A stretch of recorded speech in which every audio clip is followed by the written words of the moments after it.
Hello, everyone.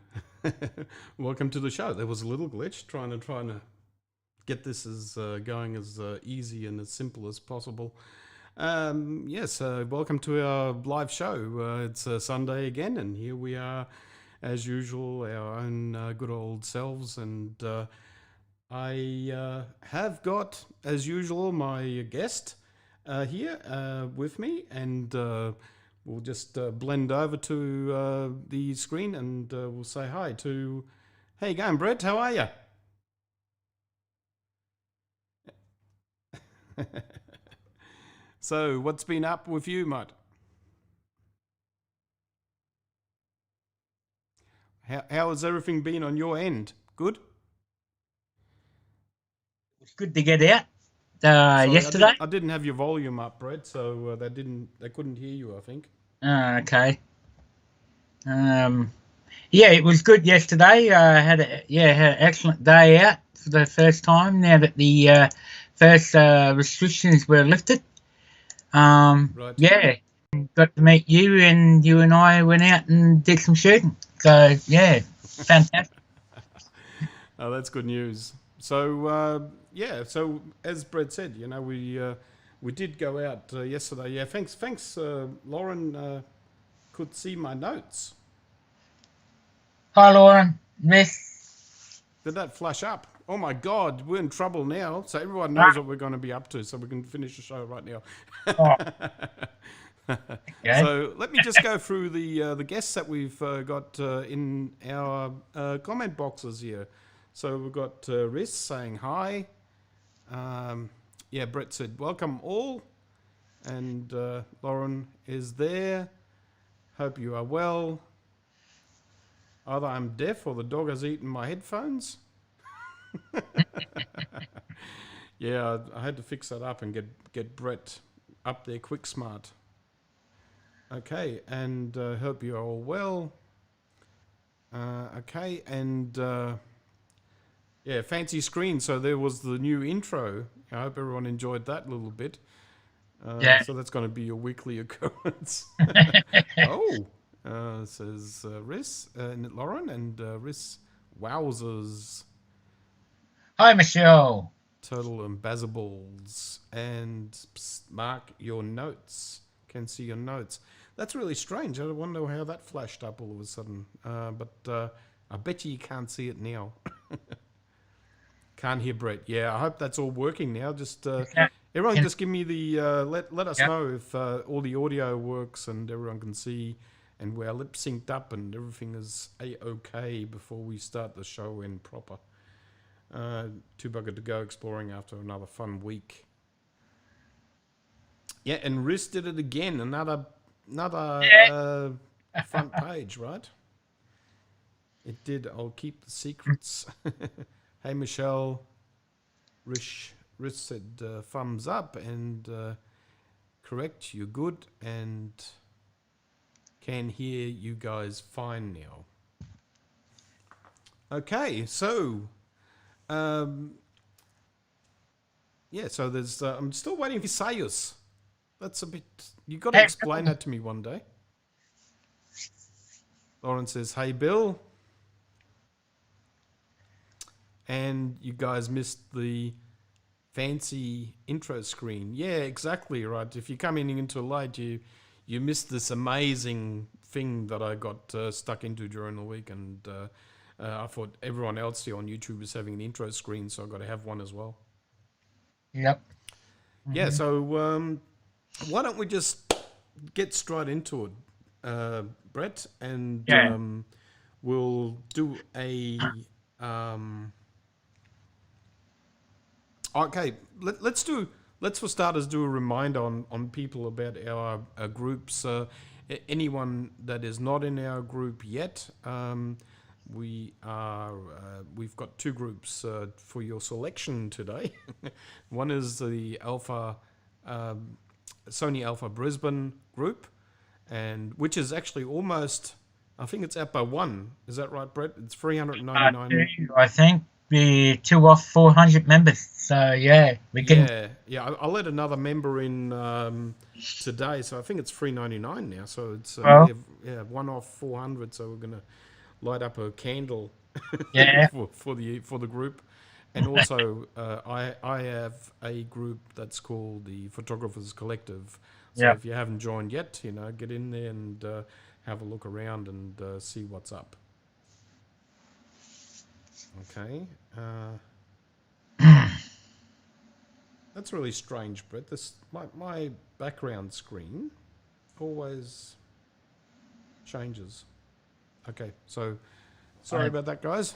Yeah. Just Okay. realised there was a bit of desktop showing on the background. Okay, so has anyone got any 4-up questions? But if someone has got something new in their life happening, now is the right time. Have we got another lock-up again? It's sort of locking up a bit. Yeah. Just let us know if it's locking up. Yeah, I think just keep talking. I think it did this last time. So yeah. Yeah, it's out of my control. Photos one of these days. But yeah. What did people do on the weekend for this first restriction uplift? 150 It mil. keeps on locking up, Brett. Hey. That's a bit.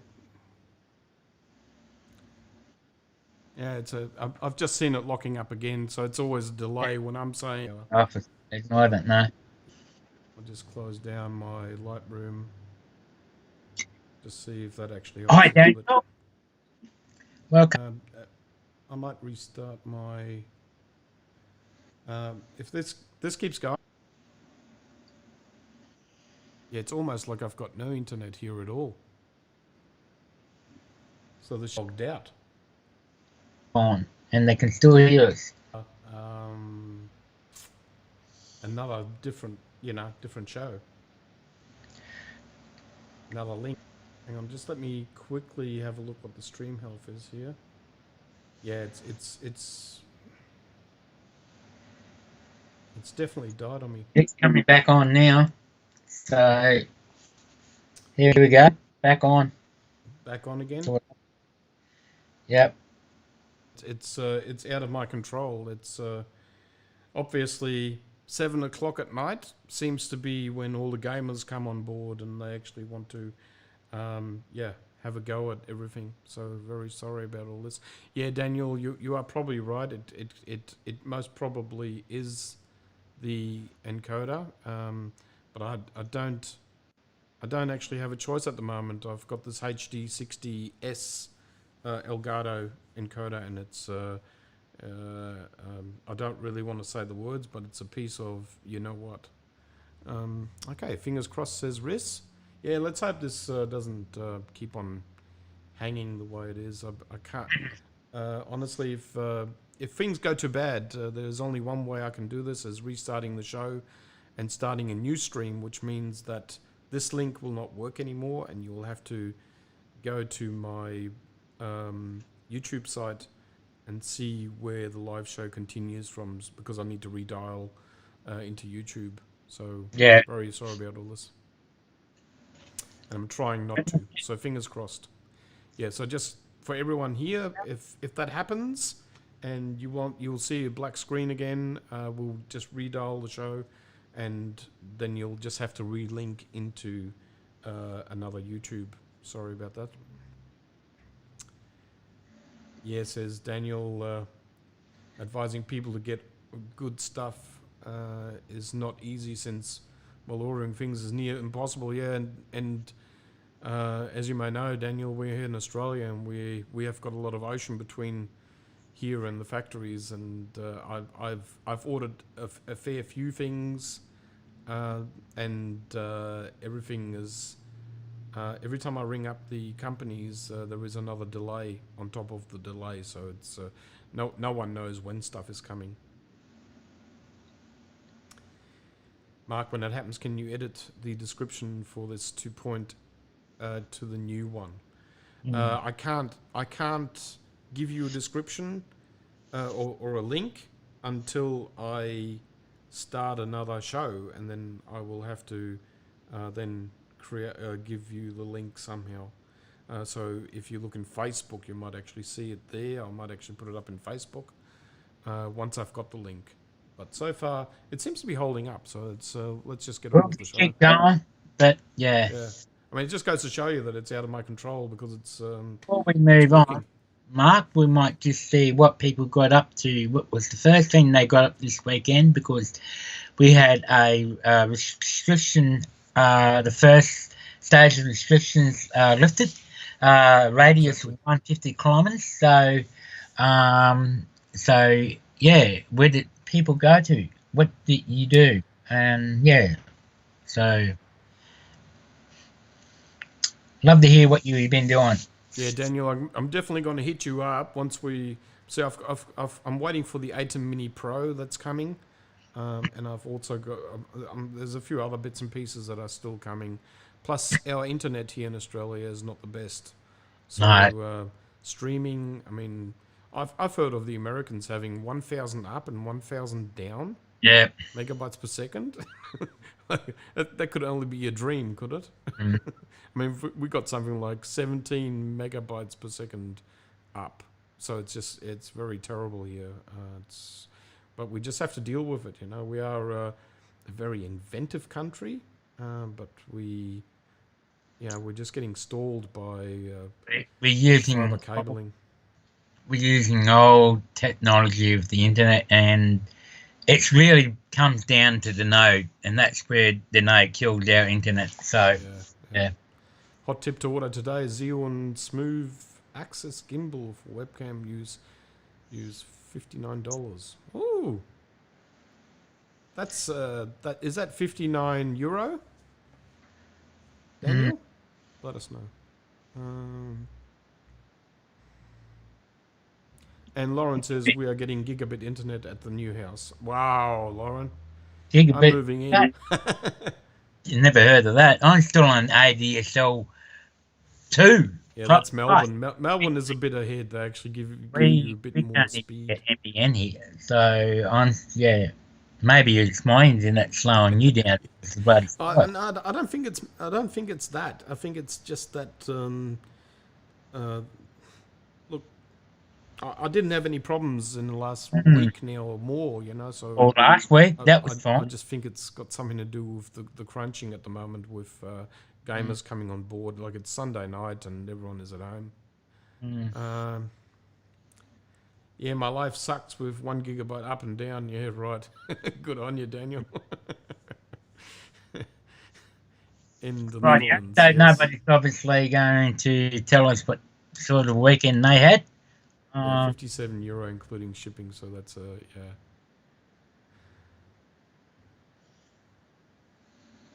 Yeah, Lauren. Look, I mean, I envy you for the internet speed, and I don't envy you for the weather down in Melbourne. It's like an Eskimo time down there. I mean, we were splashing around on the beach yesterday, so there you go. Shopping macro photography around the house and baking. Oliver went Mount Me to chase sunsets. That's all we've been up to. Yeah.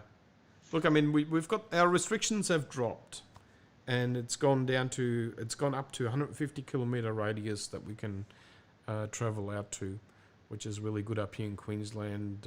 We made good use of it. Brett and I we travelled down to the Gold Coast to the beach and did a fair bit of shooting down there. We were down there all day. Yeah, so Lauren had a driving lesson. You're going for your license there.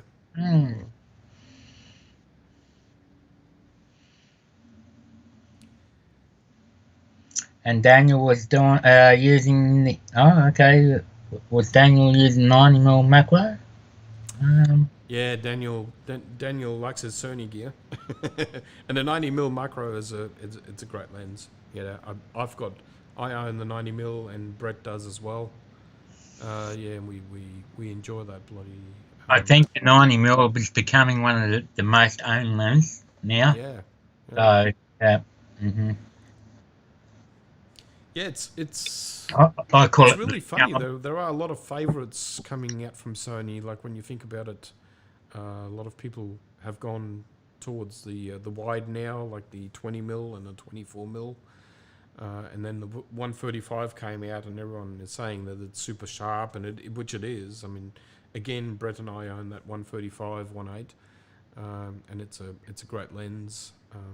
I am personally still waiting for a 100 105 thereabouts lens coming from Sony, hopefully. Yeah. Yeah. It has the 30mm macro. It's around 4 degrees here most mornings. Yeah, good on you, Bill. Yeah, I was born in Melbourne, and I know exactly how cold it gets down there. It's just you get the breeze coming up from the what is it called? Well, from Tassie and all that. From like the wind just howls. It's just freezing. And Riss says she's got a 30mm macro. If I can get that to come up, just doesn't want to play ball.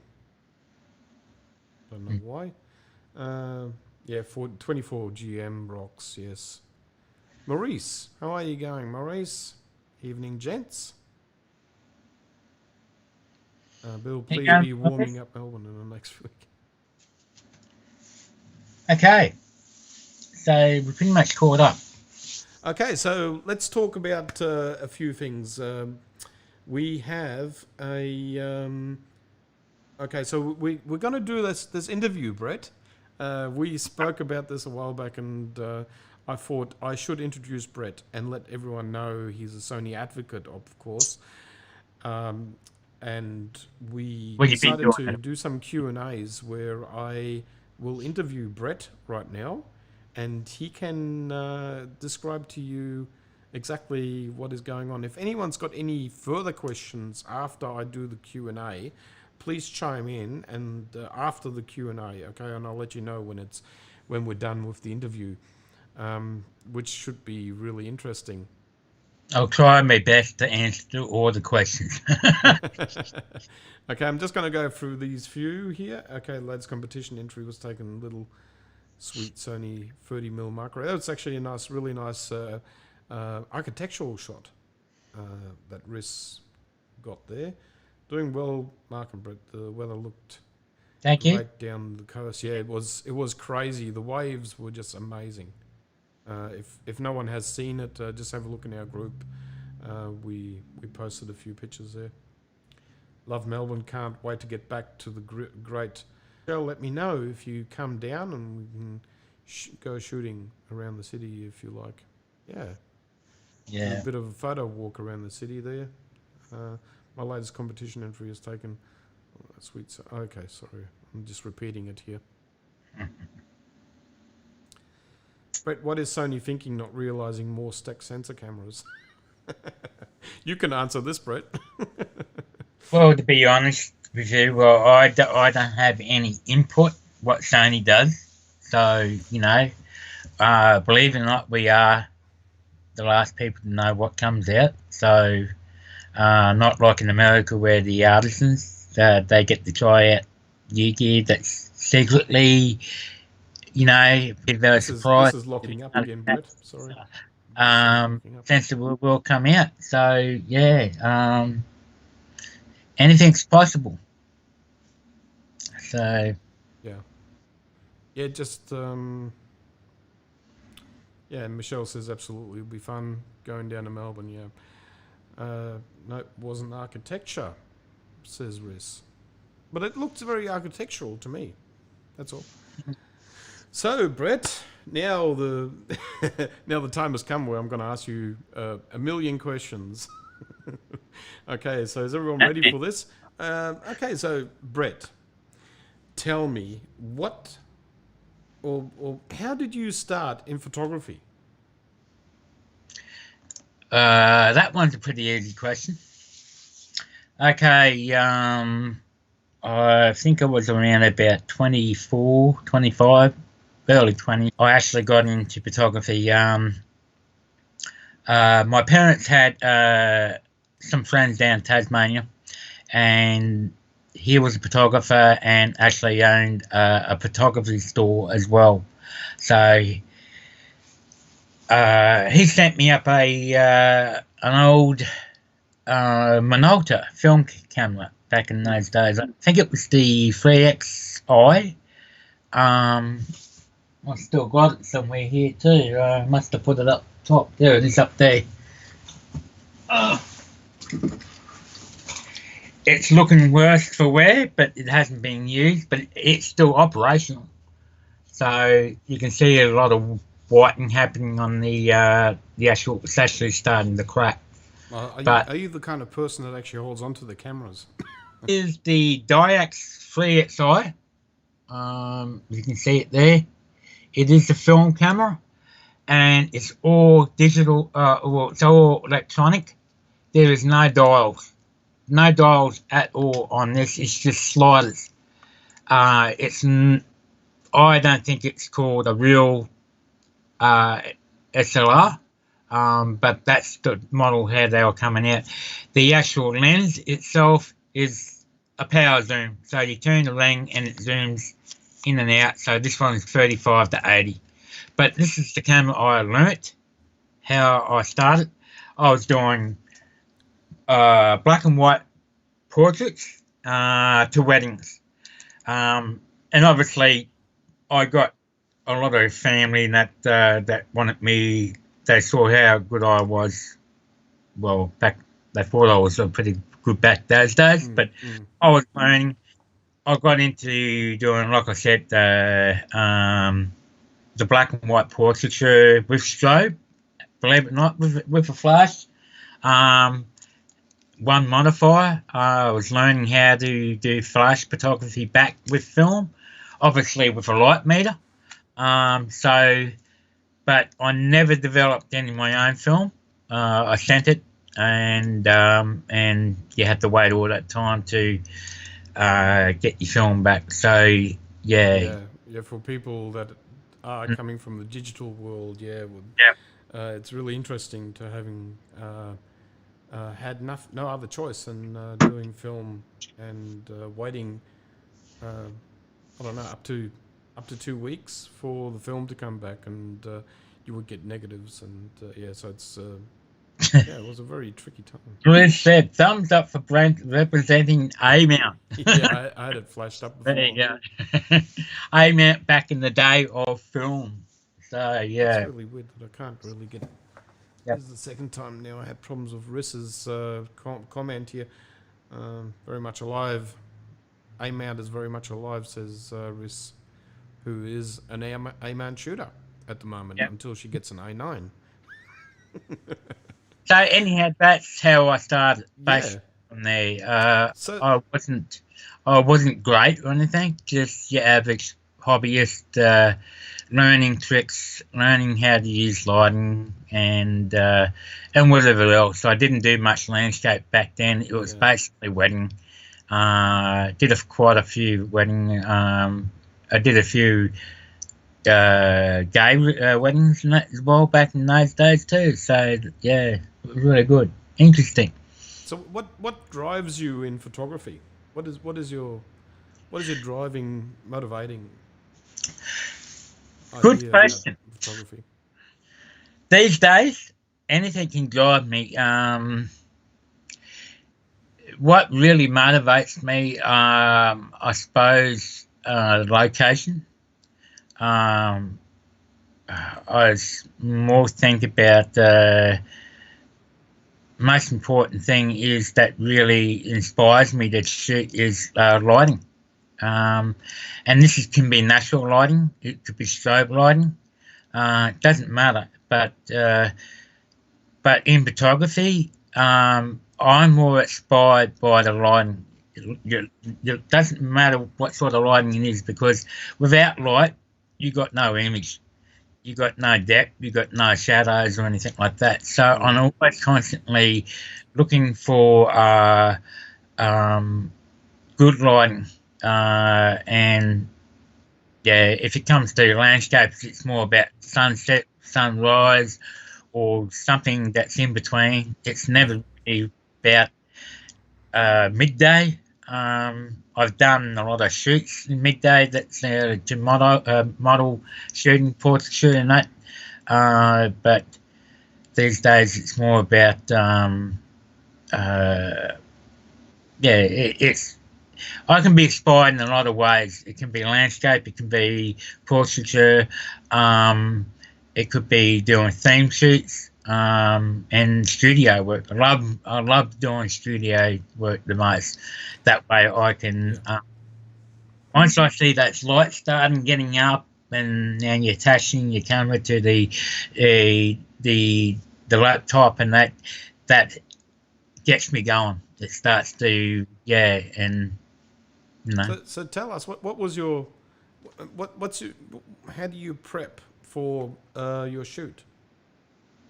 How I prep for my shoot, depending on if it's landscape, portraiture, it could be a wedding, it could be a lot of things. It's really depending on the nature of what you're doing, and obviously you get all your cards, make sure all your STD cards have been formatted. Yeah. If you're doing weddings and you're doing dual cards, I would set both my cards to the time and day and not just by the series.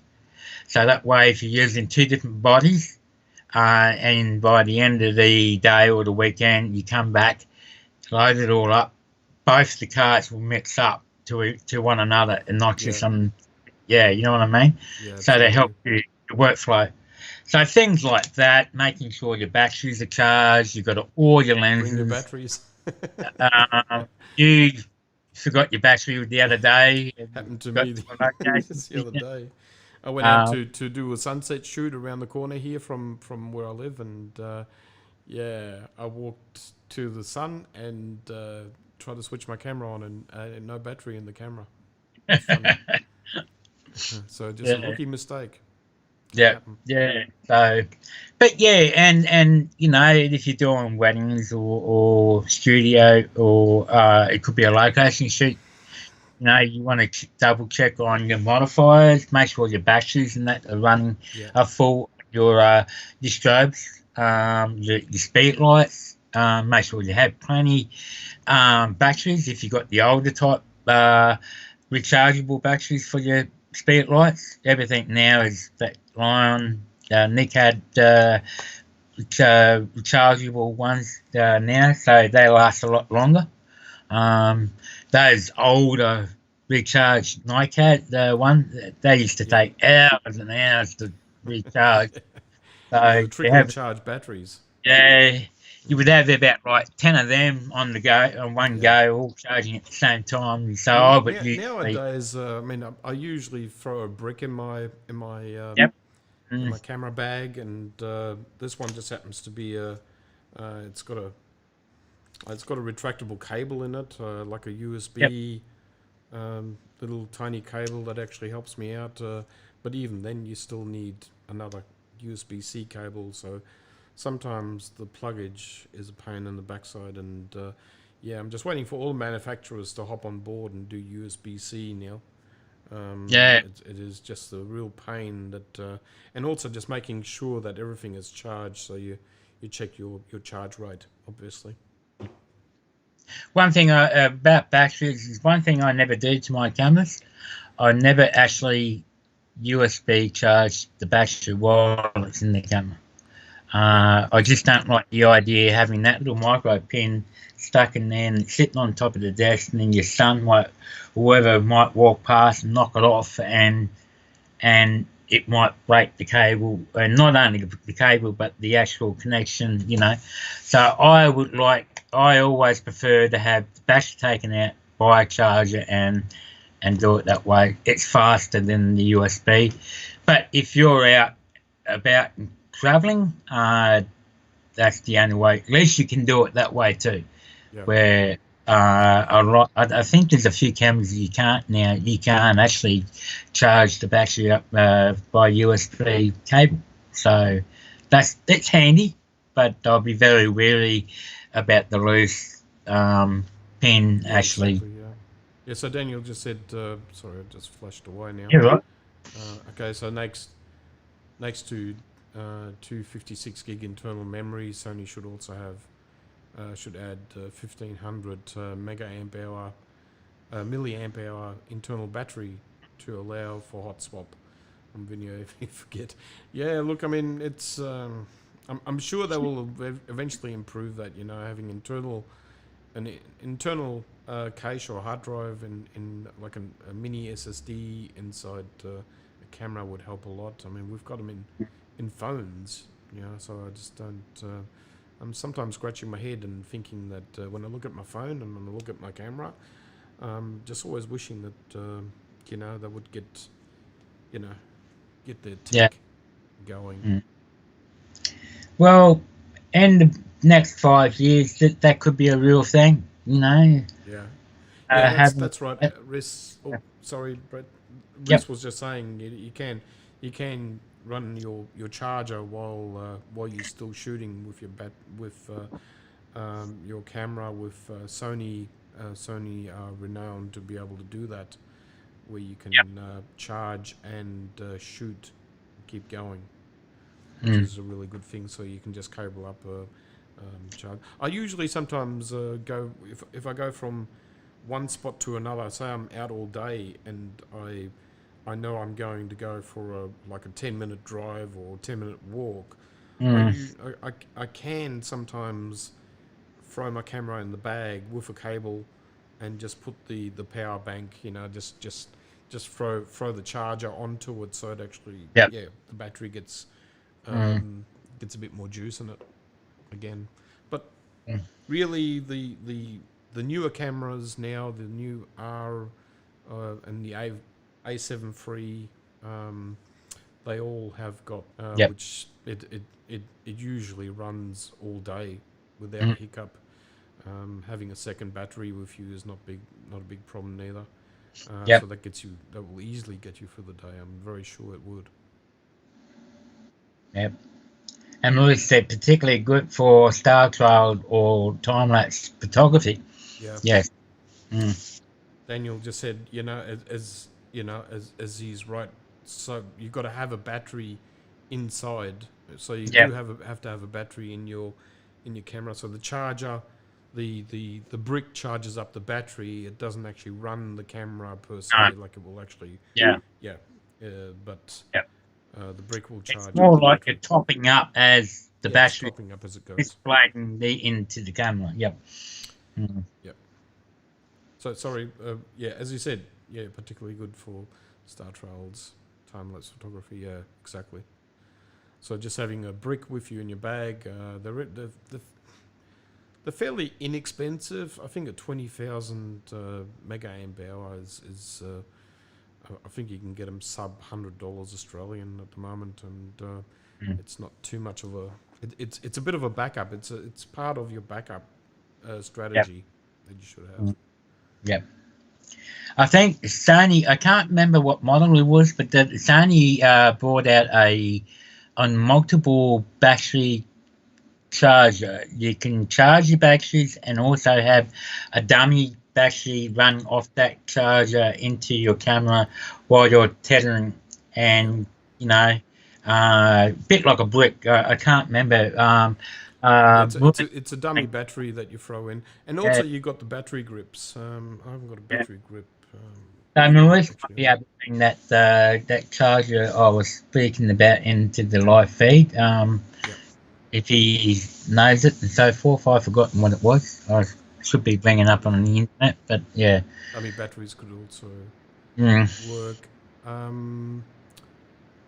So I mean, I do have a grip with me, battery grip that holds 2 batteries, and I'm usually good to go. I like the grip because I'm a fashion shooter, so doing portrait, turning the camera into portrait mode and actually shooting with it is it just makes sense having a grip.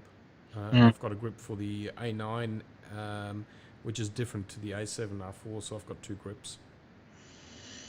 Yeah, so Brett, we are still not finished asking you questions.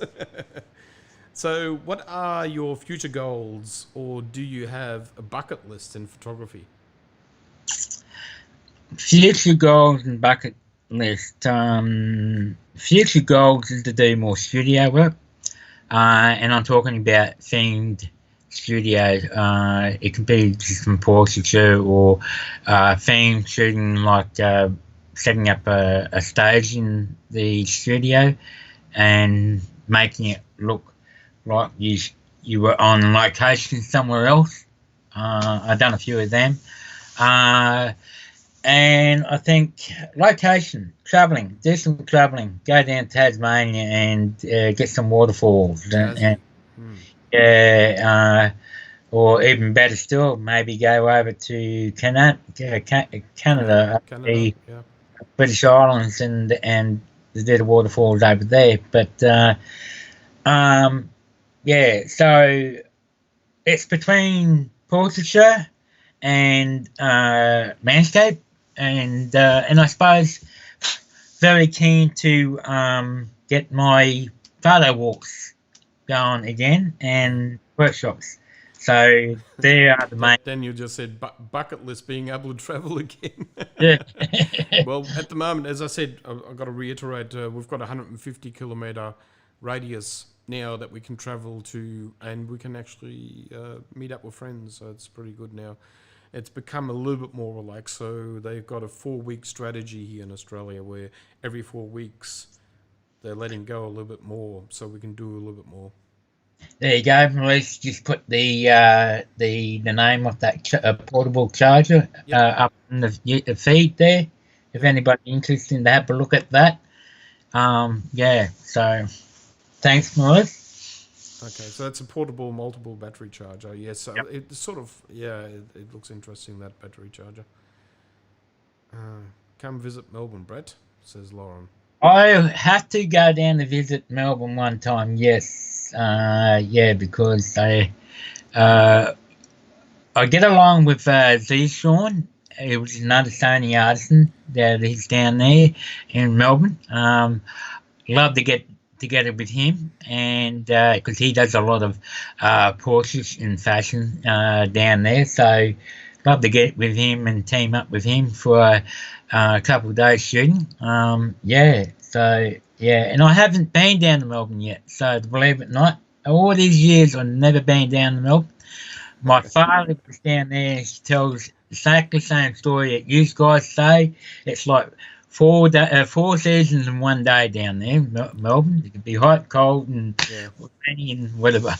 Yeah, I'm a northern suburbs boy, so I was born in Glenroy, and after I came back from Germany, I lived down in Pascoe South, and so yeah, I know the area, the city very, very well. My brother still lives down in Melbourne as well. Okay, so Michelle said bring back the photo walks. So it flashed up like I got a 25-second limit of this thing coming up, and then it disappears again. So we're sorry about that. And Daniel said the MQZ 1K is cool, but mostly for video usage. No brace is my bucket list at the moment. But yes, photo walks I'm running. So is that still ongoing with your risk? You know, your problem there. Hope it gets better soon. God, it's been a while. Definitely, Michelle. 4 seasons in one day. Yeah, and Lauren has got a. Ooh, it's a beautiful city to photograph. Yes, it is. Yes, it is. I'm just. As soon as you go out of suburbs, I've got my own personal opinions about Melbourne, so I'm not going to dwell on it. Definitely, Brett, 4 seasons in one day is real. Yeah. I agree with bring back the photo walks. So, Brett, now you had enough time to actually think about the next question. I'll bring it up. Has your direction of shooting changed since COVID-19? Well, as yesterday when we went shooting, instead of doing any landscapes, I was trying to do something different, which you'll see a few photos we'll bring up later in the show when we share some images. Yeah, look, you know me, I never, I don't just settle for one genre. I'm all over the place, and that's probably why I don't get a good following on Instagram, because there's no set continuous theme or colours or whatever, you know. Yeah, so that's just me. Yeah, but no, I don't think so.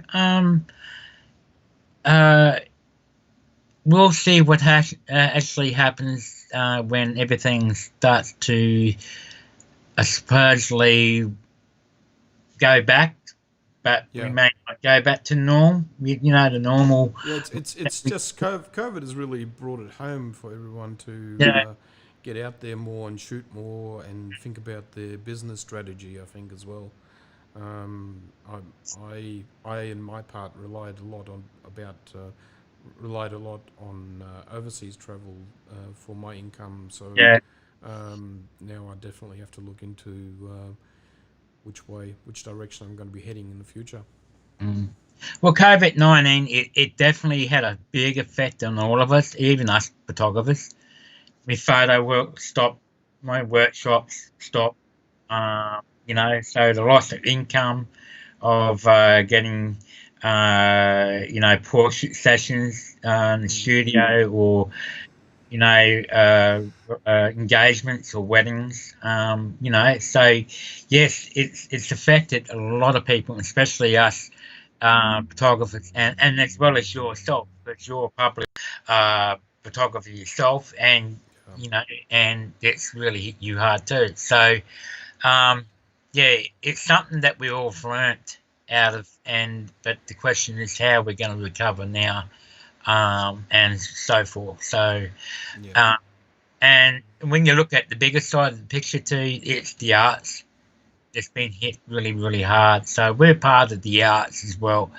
Yeah, it's really how this the norm is going to change in the next of the future. Is this going to be something that we've got to be wary of and keep our distance later on, even though? Yeah, I just heard the Queensland Ballet has just asked for a legs up here in Australia for a $3 million support by the government.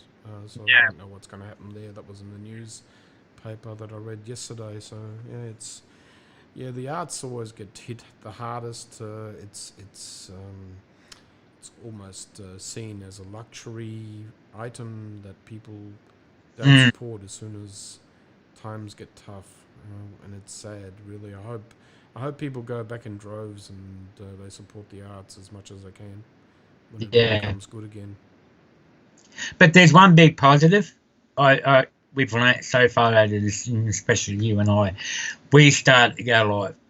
We never did that before previously.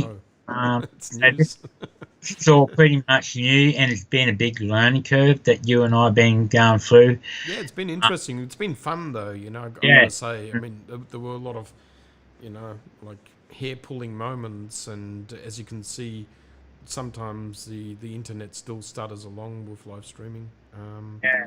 I haven't seen one show that's actually been perfect. That's Um, right. It's glitches and yeah, everything. So, and I there's don't always think the glitches. world and the internet was prepared for everybody to start going live.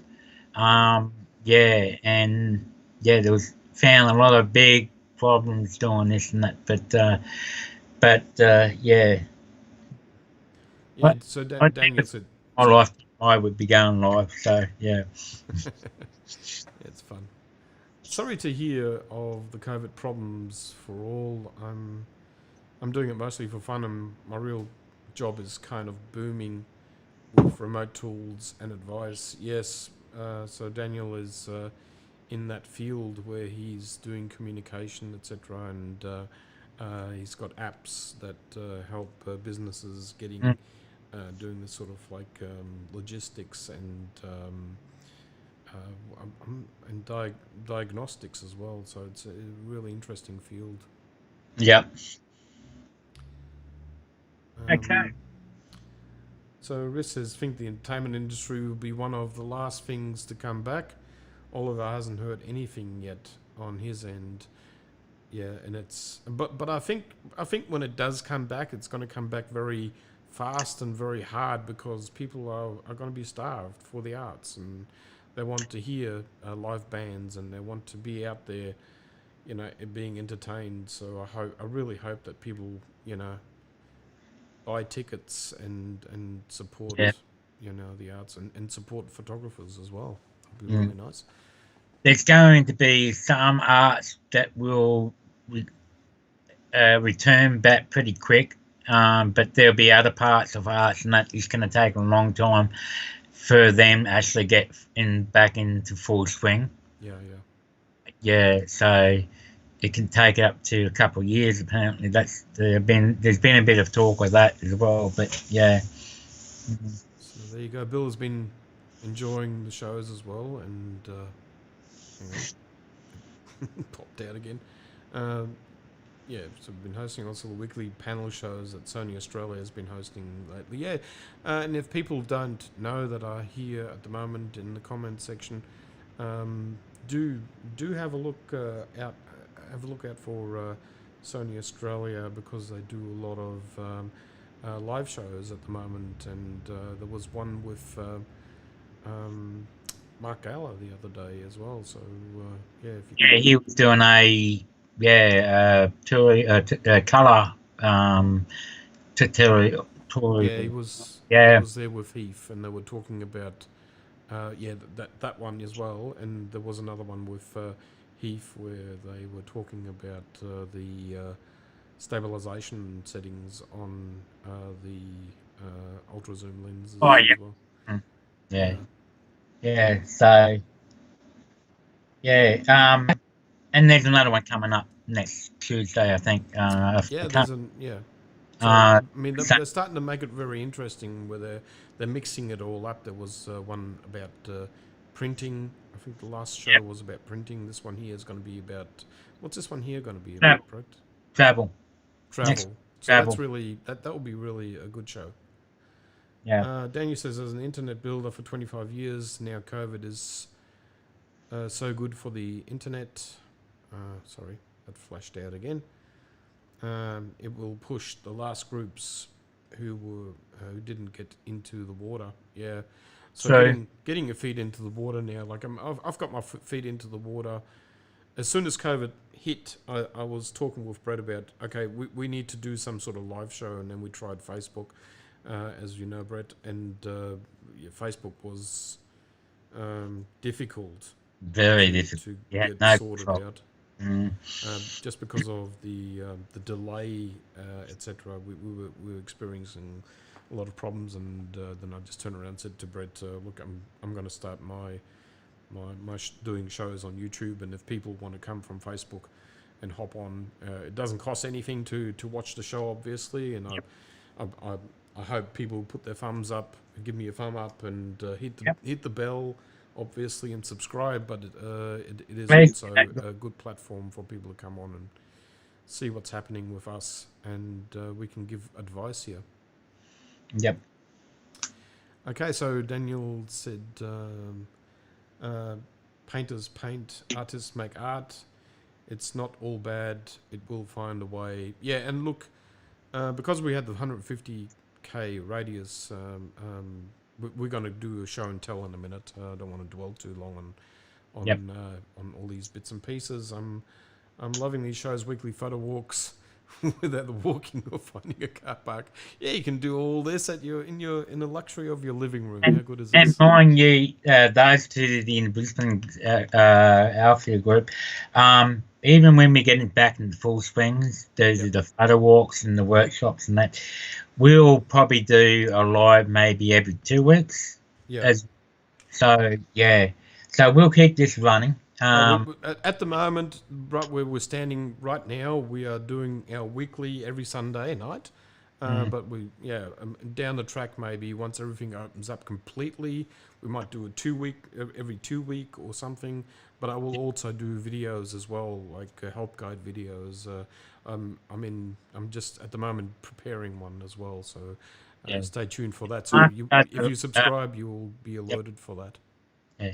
Mark does a lot of other videos, and that there he does Yeah. talks about different things and so forth. So make sure you subscribe to him, and so you know when he puts out content. Sad face, I'll miss out on photo walks. Someone video call me during it. Well, look, the Melbourne Sony Alpha Group does photo walks as well, Lauren. So get in contact with them as well. Yeah, Join their group the on Melbourne Facebook. Alpha Group, Sony Alpha Group, Melbourne. That's Mark Garler's group. Yeah.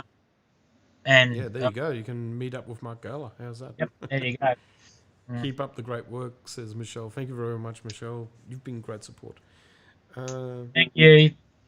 So one last question, Brett, that I've Yeah. actually got, and the interview has been sort of interrupted with all these comments. What number one advice would you give to new photographers or photographers that really want to get a foothold into, say, the industry as such? You know. Good question. If you have a passion for photography, doesn't matter what sort of photography. It could be food, it could be portrait, it could be weddings, it could be landscape, architecture, whatever. You could be an artist that uses cameras as part of your canvas and doing something else on top of that to, add your artistic value on top of the images and something.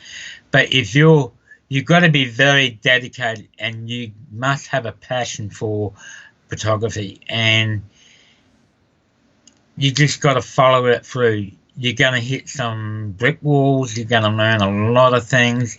If you don't learn things from the mistakes, you're not going to get anywhere. You do have to make a lot of mistakes to learn. And what I mean by saying that is when you go out there and shoot, it's not always about going out and shoot. It's always about coming back and doing your editing and go through the process and finding your style of your creativity. And you got to think outside the square, depending on what you're doing. If you're doing more like I do, I try to think it outside the square, and I can turn an ordinary looking photo into something a bit beautiful, abstractly, or just being cleverly thinking and being creative. You've got to be creative. But you just got to keep doing and doing and doing it. What's that? There used to be a saying that for you to starting to get good in photography, you need to do like over 10,000 images. That sort of thing. Yeah. So keep shooting and improve on your shots. Yep. But whatever you do, whatever you're going with it, and just run with it. But you do got to find a style or a niche or whatever. But you got to, as you're going through all this learning curve and making mistakes, and that it'll in the years back, you look back and you know where you come from and where you are now, and then you can work out your path, where you want to head off, where you're going to, and just keep working on it. Don't get, if you're sharing images on the way and everything, don't get hung up if nobody likes your work or give you bad CC or whatever like that. You've got to learn. It's really interesting. Maybe I can put my 2 cents into that question. By the way, I believe also that there are a lot of rules that people talk about. The rules of the thirds, and there is rules about how to set up your camera for certain shots, etc. Sometimes you have to question that, and sometimes you have to try things for yourself instead of just blindly listening to and becoming like a robot where you just follow someone else's steps and someone else's advice. Go out there and try something different. So just go against the grain sometimes and try something else. We are artistic, and in order to be artistic, you should not necessarily copy the things that other people want you to do. You need to find your own path as well. So it's very difficult sometimes to offer workshops and explain to people, look, this is the way I do it. This is the way. So it gets you a foot into understanding photography. It gets you a foot into.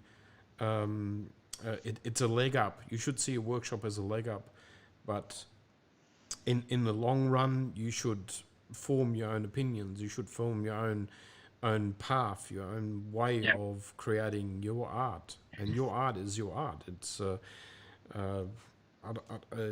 very hard to explain which direction you should take, but don't just blindly follow other photographers, and that yes, they're taking great images, but what about you as the artist? I mean, just you will just copy whatever everyone else is doing. It's not going to get you anywhere, because you are then seen as a copier. You are not your own individual shooter, that actually brings something new to the table. Yeah. Okay, so I got to scroll up here. I saw a question. Okay, so Bill asked about portable lighting kits, and I know he keeps on wanting to drill us down on flash photography and strobing, and so what do you think, Brett? What would you recommend he should do about his lighting kit? Well, if you want something light and portable, I think the best thing would be the Godox 200 AD. 200, Good little package. It's light. Get yourself a S type clamp for it, and you get whatever little modifier that you want. So instead of that's probably the best way to go and start from.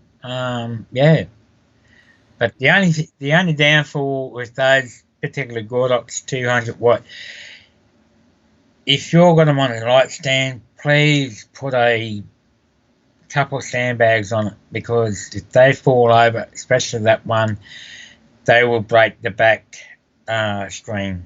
I've seen that's happened to me in Thailand. I actually did some shooting in Thailand. The 8200 fell over off the stand, and as I said in the last show, the thing that hits first is the back panel of the strobe, and I've actually got like a corner of the display that's actually not working anymore. The 8200 is something I would recommend as well. It's a great. It comes with a Fresnel front. Yep. And it also comes with the bulb for strobing. So it's a great starter, and it's not very big. It flashes really well and clamps up really good. It's very pocketable. It's very small, not too big at all. So all around, that's probably a great startup kit that you could get, and then just as you said, get either an umbrella or on the stand, etc., and you'll be up and running. So that's fairly inexpensive as strobes go, and you will be well on the way. And obviously, you will need a trigger then. That is, I think they're about $60 Australian. So that also is inexpensive, and then you can build on that via the Godox lineup. So risks, I shared that already. So scary people, says Lauren. Brett's best advice he gave me: just get out there. Exactly. That's true. Yeah, just get out there and shoot. And join our photo walks Enjoy our photo walks. and workshops. Daniel should come over to Australia and join our photo walks, I think. Sony, more than other brands, is also about learning new ways and sticking to it and finding your set of tricks, in my honest opinion.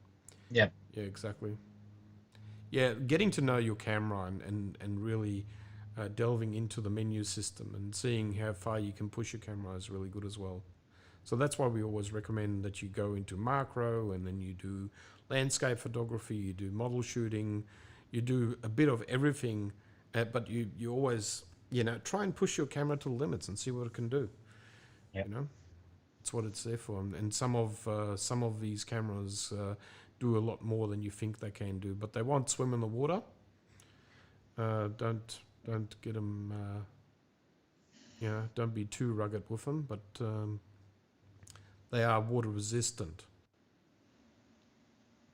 My camera was getting splashed with water yesterday, and yeah, we got gazumped Yep. with water. We got the ocean spray was hitting us, and it was raining at the same time. So, yeah. Daniel says that 20 frames per second, 10,000 images is done in a jiffy. Well, you got to get your finger off that trigger. And it's very easy to do that with the A9. Very easy. Exactly. Know the rules, so you have more fun in breaking them. Exactly, Daniel. A lot of people, it is a must to actually learn the rules, and then it is also a must to know how to break them. Yeah. And I broke a lot of rules yesterday, I think. I was actually up to my waist in the ocean, in the water, to get the waves, because I wanted to get the roll of the wave, the tube. I wanted to shoot into the tube, and it's been one of those tricky things. Okay, I'm just going to quickly just go through the rest of the comments here. I love the support our little breezy group has. Lots of laughter. I've made some wonderful friends. Yeah, and you got us as friends. There you go, Riz. There you go. Yep. We'll hold your hand once your wrist is all healed up.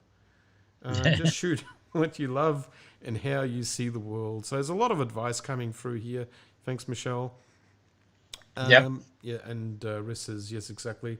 It's an amazing group of people. Daniel said, love to walk the Aussies, Mark. Yeah. My camera and 24-105 have had water, mud, rain. Yes, exactly. Like it's sometimes, you got to be aware of dust, etc. We were very aware yesterday about sand because our beaches have got very fine silicon. It just blows like dust, almost. Yep. It was that much sand blown. It was very windy as well. Yeah, we would not really gain half the time changing our lenses. Yeah, exactly. Mine got splattered with cake mix today. Don't ask. Well, the cake mix is one. Well, I actually had a problem with my Samsung phone, didn't I? My latest. I've got a 10 Samsung, and I plugged it into the charger, and it actually told me that it had a moisture problem and it wouldn't charge. Like it was beeping like crazy. First time I've seen that happening, but it's come good now, actually, Brett. So good. That's good to hear. When it come good, when you got home? Yes. Or what? Yeah, as soon as I got home, I plugged it into the charger and it worked fine. All right. Okay. Yeah, so the cameras were holding up better than the phone. Yeah. And Sony and weather sealing, I hate when I see people not putting cap on the hot shoe. Yep. Exactly, Daniel. We always go through that issue with, and we talk about having the cap on the hot shoe. Brett had a problem where he lost his cap a while back, and he's actually had to go out and get a new one. But they're very hard to get, actually. The genuine ones are very hard to get. Yeah. Yeah. Okay, so I'm just going to go into the next segment. I know we've got a few more people here in the box. Yeah, we're getting on over an hour now, so we need to get to the next segment. The golden spiral rule. I've actually got a didn't I list in the group the like a whole row of rules like spirals and all that. I mean, if you follow famous painters and you break down their paintings, you'll realize that they followed a lot of the rules as well. So a lot to learn from painters. Yeah. I designed a cap that can't get lost. Nobody wants to make it. Well, Daniel, send a few over to myself and Brett, and we'll let you know how good they are in their live show. Because they're just so, they're very small, and as soon as you put a trigger on your camera when you're doing a lot of studio work, then you're looking around for it and you don't know where in the hell it went. Or I've got the problem when I put a microphone, like the Rode lav mic on the hot shoe. I've got to take this cap off, and where do you put it? You put it in your pocket sometimes, but it's so small it can get lost easily. Lose. Yep. Okay. So Daniel says he gets cheap caps by sets of 4. Yeah. Daniel 3D printer ? Yeah. I wish someone in Australia would actually just come up, run a 3D printer and make a few of these caps. Anyone in the group that's got a 3D printer, let me know. Yeah. Okay, so just switching over this and bring up. So I think we're going to do a show and tell now, Brett. What do you think? Yes, definitely. Okay, so hang on, that's the wrong one.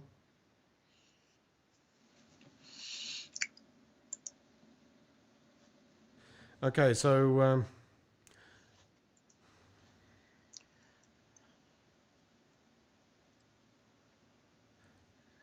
let's do a show and tell, Brett, and then we'll go into your affiliate link afterwards. Is that okay? Right, yeah, I'm going to start sharing my screen. Okay, just 1 second. I've just got to get you there. Okay, there you go, Brett. All yours. I'm going to hand it over to you. Okay, we obviously at the beginning of the show we were talking about the first restrictions were lifted, and we had a opening window of 150 kilometre radius where the area that you live. So we decided to go down the Gold Coast to Miami Beach and just shoot whatever and so forth. So but yeah, this first image that now Mark's going to put up now. I'm going to put it up. Go for it. Have you got it? It's all yours. You've got control, mate. I thought I'd shared it. Yes, I was sharing it. So what's going on? Sorry, I need to switch anything here. Me? Not my shared screen. Just 1 second. I'm just going to have a quick look.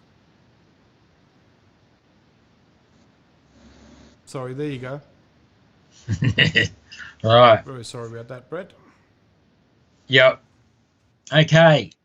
As you can see, I shot this and I thought it was very appropriate for the times that we're going through right now.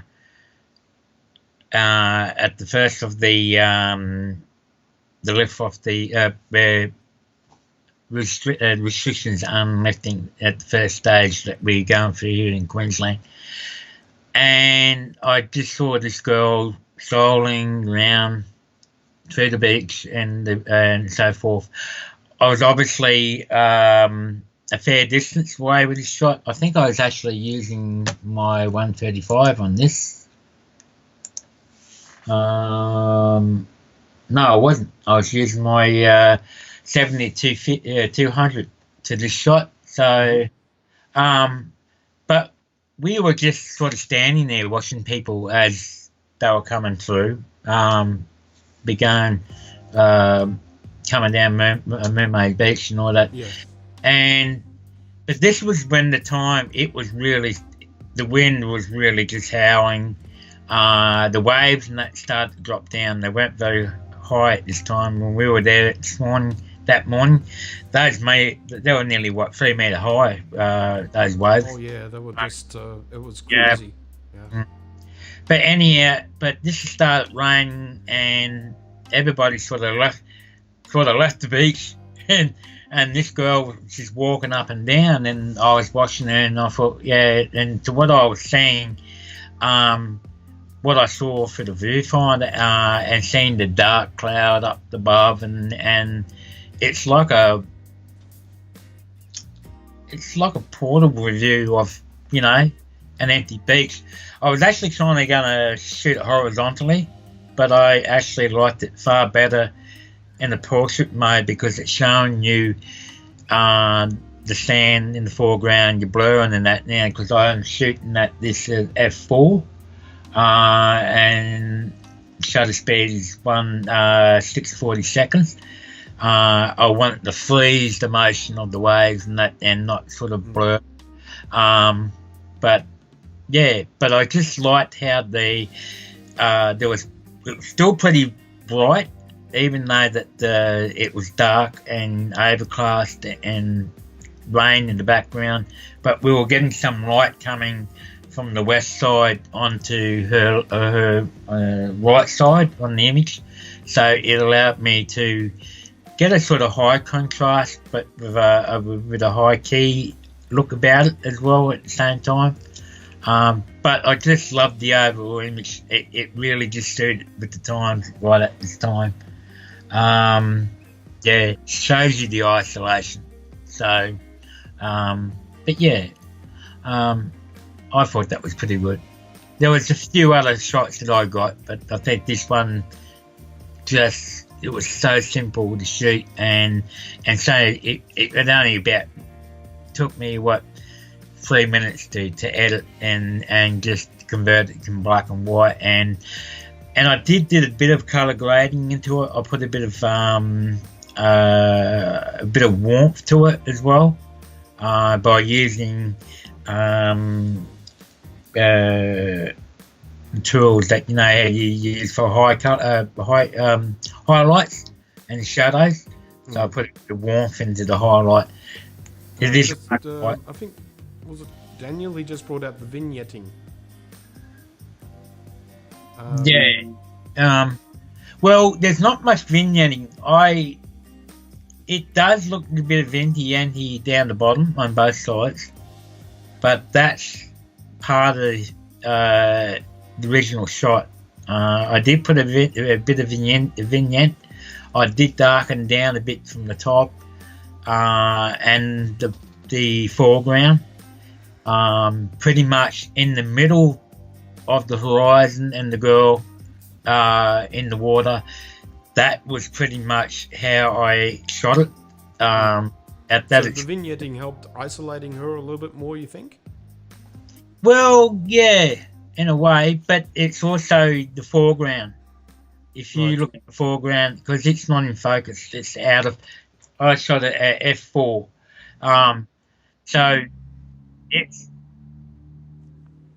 Yeah, I can hear your cars down there. Yeah.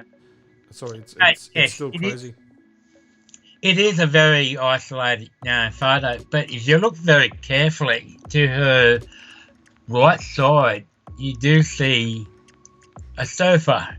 He just got his head out on that second wave. Oh, yeah. I'll see if I can zoom in. Oh, nope. Wrong. Let's see. Can you see it there? Yeah, I think at that moment, I believe I've got an image that I actually shot with similar to that, with someone sticking their head up. I'll bring that up later. So, but believe me, when we were there about 2 o'clock, that beach, it had people scattered along that beach. They weren't all bunched up. They were all obviously doing their keeping apart and obeying the rules. But by then, that rain was coming from cooling the other side over. Everybody just seemed to disappear, and there was only a few people walking around, and it really hit home that when I saw this girl walking along, I just thought it fit the times that we're going through right now. You just flashed up the next photo there. That was the next photo. Yeah, that looked really interesting as well. There we go. Yeah. Now, we were having a bit of a break at this stage, and once again, this is the 7200, and I was watching the lifeguard, and I thought, I wonder how I'm gonna do this. So, and I really just wanted to focus on him. I didn't care about the building, and I didn't care anything being out of focus in the background. But having that contrast and the highlights of the sky in the back just really sort of made it just really popped the building and the lifeguard, the lifeguard being silhouetted. Yeah, exactly. The silhouette really makes that picture. Yeah, and that's why I honed on him. I actually focused on him. It shot f4 once again at 800 a second. So I didn't care what anything in the background or anything like that, because I knew in my head when I shot this, I was going to make it a black and white, because it was a very overcast day. The blue wasn't really blue in the sky; it was like a washy white. But if you look at the shadow, you can see where the sun was in the background. You can see the shadow of the peak of the roof there, and you can see the shadow, a hard line. So the sun actually did come out at that point in time. Yeah, I mean, I'm a bit of a fan of actually shooting a harsh light, because it is challenging, but it's also rewarding a lot of times. A lot of people want to wait for sunrise, and they want to wait for sunset, for the blue hour and for the golden hour. I would strongly suggest that people go out there and practice shooting in harsh light, because if you do want to go down that path and you want to become like a wedding photographer, or you want to become a people shooter, or be outdoors where you take pictures, you have to know your what is possible, and you got to know and got to have skills for that. You got to be really quick too to be able to change your settings. Exactly. Change it. You can see up there the clouds. During the day, I should just mention, Brett, the weather was just changing constantly, so the light was going and coming, and we were constantly turning our, because we shoot in manual all the time, we don't shoot auto. We were constantly making adjustments. Yeah, that's right. So and Daniel said, nice image. Thank you. I like the background sitting in the back. Hi, Craig. Good to see you in the group. Surface Paradise, Daniel, by the way. Yeah. And hello, Craig. Nice seeing you here, mate. Craig Turnbull, and good to see people popping in here and making an appearance. It's really good. Yeah. But anyhow, I did like that. I was a bit worried that because I was low, I wasn't at the same height as this guy in the lifesaver. I was a bit worried that it might look odd looking down than up to it, but it turned out really good. So I did crop in. I didn't want the underground underneath. I just wanted a little bit of foreground in front of it, down the leafy side on the left hand side, and that just to give it isolation. But you can still see the city of the Gold Coast in the background, so you knew while looking, and I mean, it's one of those recognisable things that you see. It almost looks like he's sitting on top of a city, isn't it? Yeah, it's pretty much like that. Yeah, That's interesting. But what got me at the time I took the photo, he's sipping on a cup of coffee or drink or something. No, I think he's actually sipping on a straw. Something like that. Yeah, you know.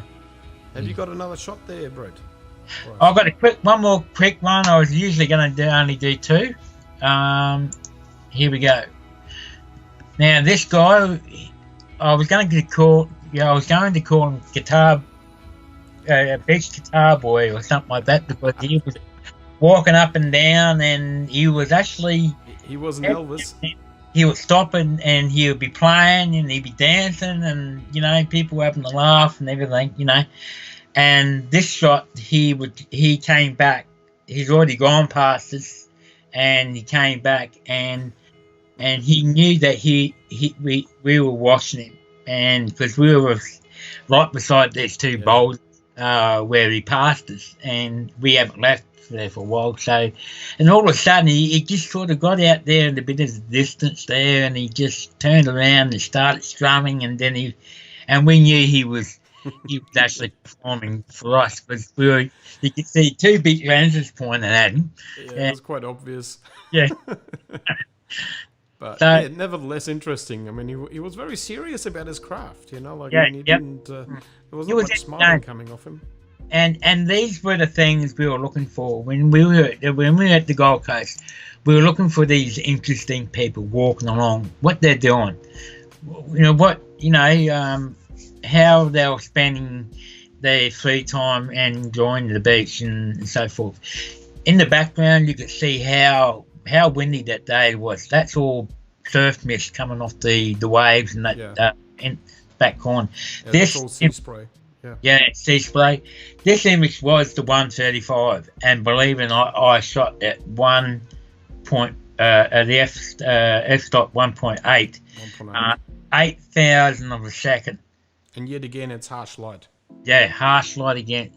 When I took the shot, you could barely see him, even though that it was a tricky shot, because I knew in post I still want to be able to see him, but it's still more backlit.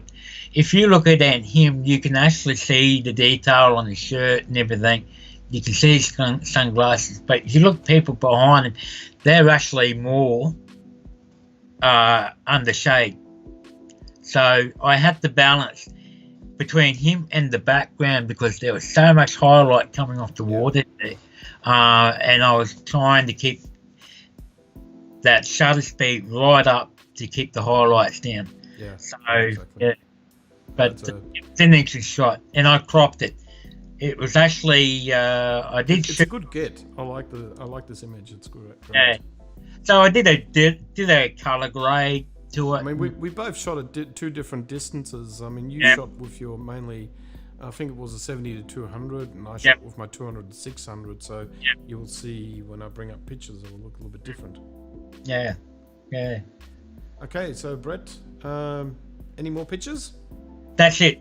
Oh. So, see you, Daniel. We'll catch up you later, mate. Yeah, thanks for joining us. Great seeing you here, Daniel, again. And let's hope you can stay longer next time. And again, back on Sunday again, as usual. So take care for the rest of the week and enjoy yourself. Yeah.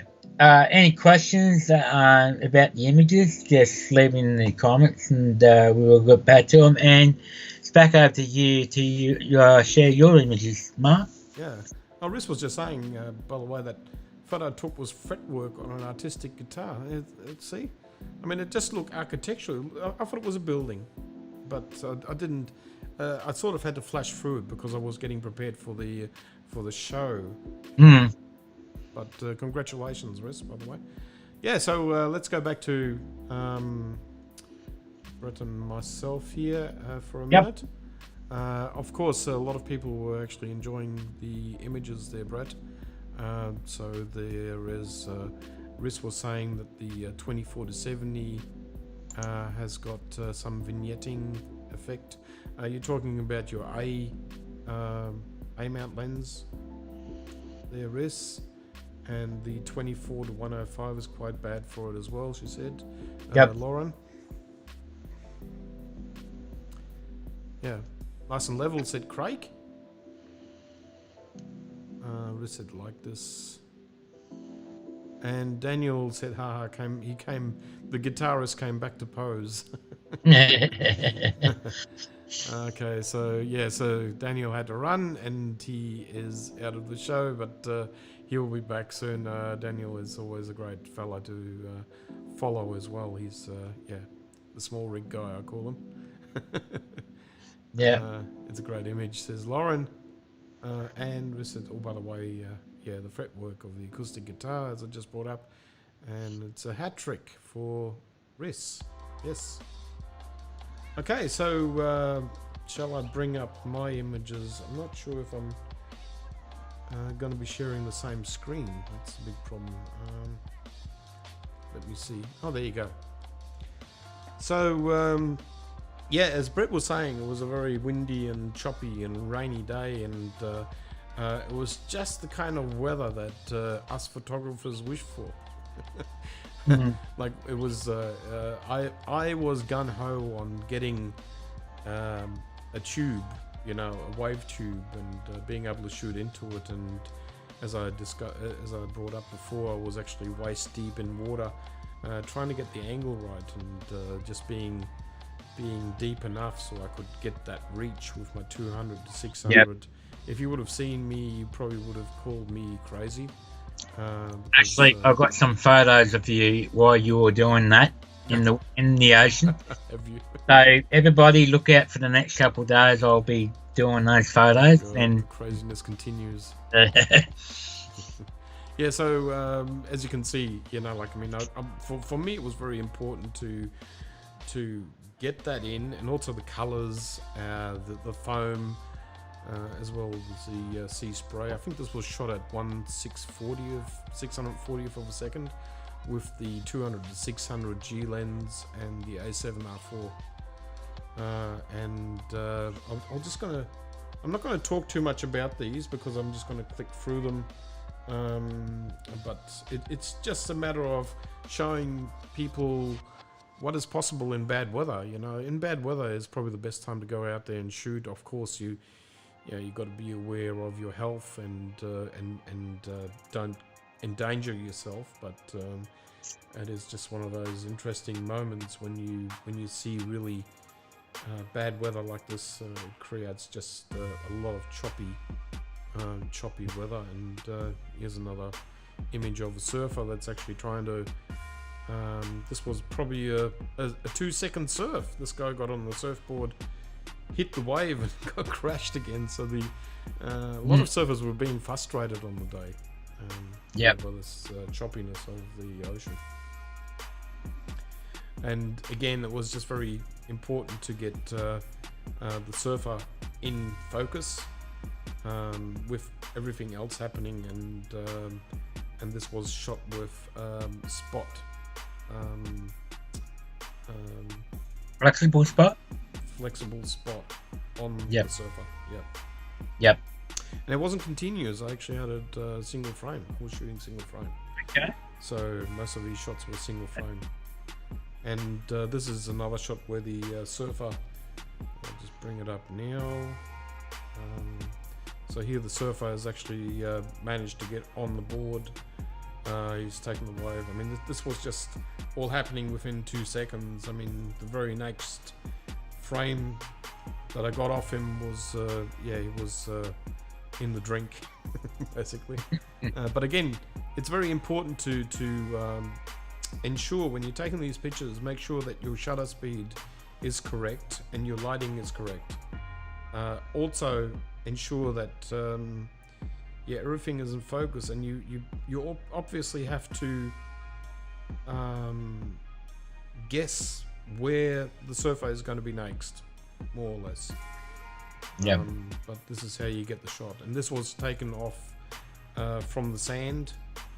I wasn't actually in the water itself. I was actually on the sand on the beach.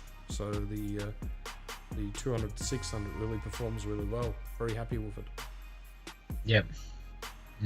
And you know the guitarist Brett, we were just talking about him. And, yeah, I got him in a different frame a little bit. You know, just in his own world. You know, he was wearing headphones, listening to the music, and it's sort of like it was just one of those things. And I should be advertising for the company that he's actually got on his guitar bag. And the headset, I think that's Sennheiser's or something. Anyway. And did you notice he was wearing headphones? Yes, exactly. Yes. Yeah, so he was actually listening to music at the same time he was playing or whatever. So yeah. Yeah, it's it was just and he gave us plenty of time to shoot, didn't he? I mean, he walked in front of us and then walked away again. So he was definitely interested in getting some pictures taken. Okay, so with that picture shown, I'll go over to. Okay, let's do a black and white one. I posted this in the group, and I just thought I'd just bring it up. And this is the very one I was talking with you about, where I think we would have shot this somewhere around the same time, because I got the head of the surfer there as well, that little black dot there. And he's just arriving at this great crashing wave. I mean, this would have been eye-popping for him to see this happening in front of him.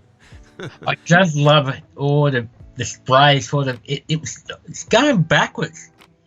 Yeah, it is almost like it was actually building its own cloud. Yeah, you know. And this was still shot at 1/640th of a second, so it's not just that, you know, like everything is sharp. So so it was really interesting to actually see that coming up when I was grading my images and going through them last night. Yeah. But the actual waves were a lot bigger than that when you first got there. When I arrived there.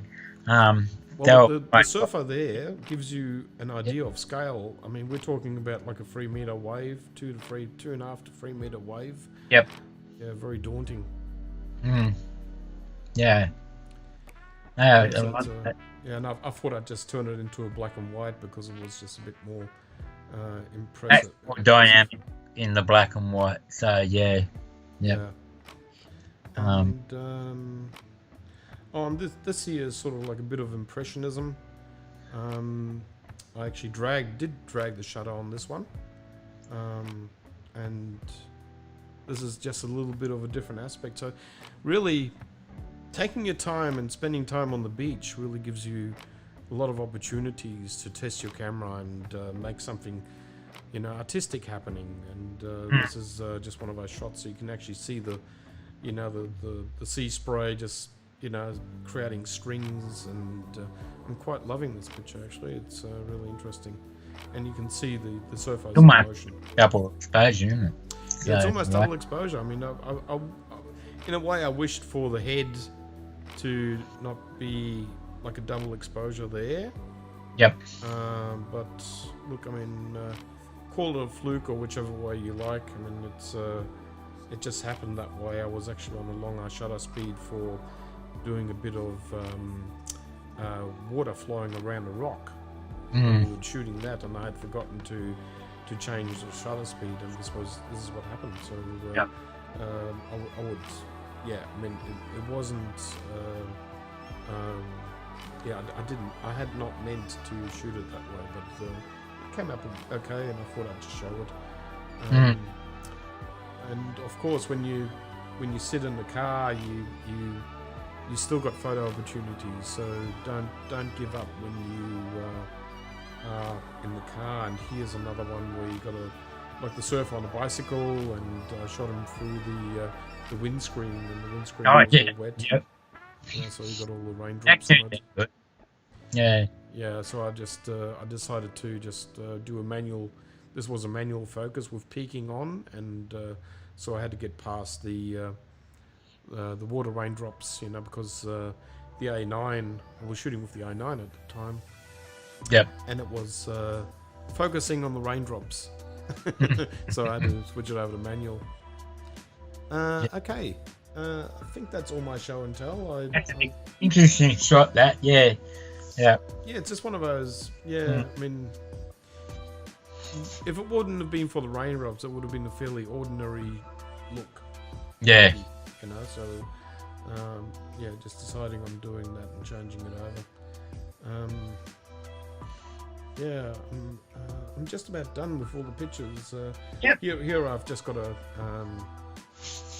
like an image that I took, and here you can see, and I'll just drag us up here a little bit. Yeah, and here you can basically see that How big? the shot was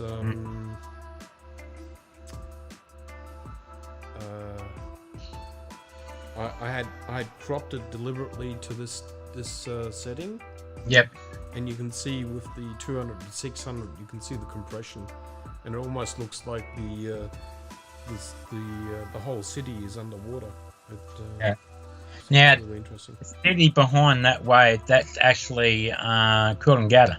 That's Coolangatta, yes. Coolangatta. So, yeah. So he's looking to the south coast, well, Surface Paradise, where all the other photos that we've been showing you, it's the opposite way. So, with your 670, 200, 600, and you got it racked out, haven't you? 600 there. Yep. I mean, I would recommend everyone to do think about a long range telezoom, somewhere around 100 to 400 or 200 to 600, just because of the compression itself. You know, like just being able to bring whatever's in the background closer to the foreground and creating drama this way. Yep. It's really interesting what you can do. Yep. I've done this before with a surfer walking away from Surface Paradise. You might have seen it, and the compression just looked like he was very close to the city, but he was, I don't know, 2-3 k's away from it actually. Like that last shot of the guitar guy, you can see the city in the background, and if you look at it on the naked eye, the city was actually further down because the 135 has so much compression. It brings the city back into your image. Pretty much what you're seeing in your image here. 600 is bringing the Coolangatta behind it more back into the in the frame. Even though it's just one of those things where, and again, I do suggest to people to think about we here in Australia, we're coming into now winter. You know, don't be fazed by winter. Get yourself rain gear, get an umbrella, go out there and do some shooting.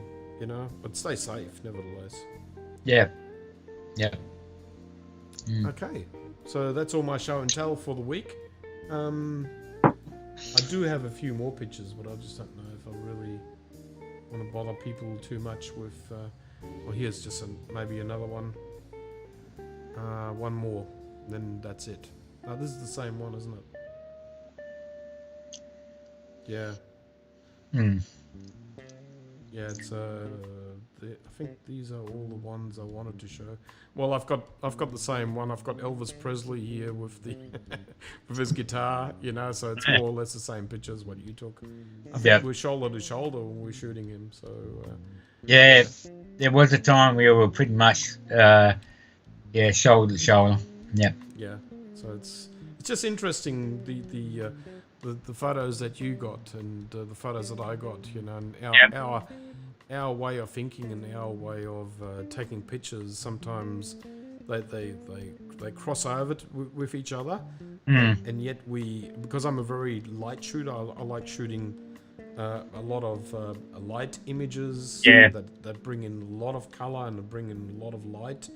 And you are more like the moody shooter, aren't you? You shoot moody pictures. Yeah. So it just gets interesting sometimes when we. So we are very different shooters, and yet sometimes we cross over, like you can see here on this picture. Yep. And I'm That's out of here. I'm just gonna switch over back to Brett and myself. Mm-hmm. There you go.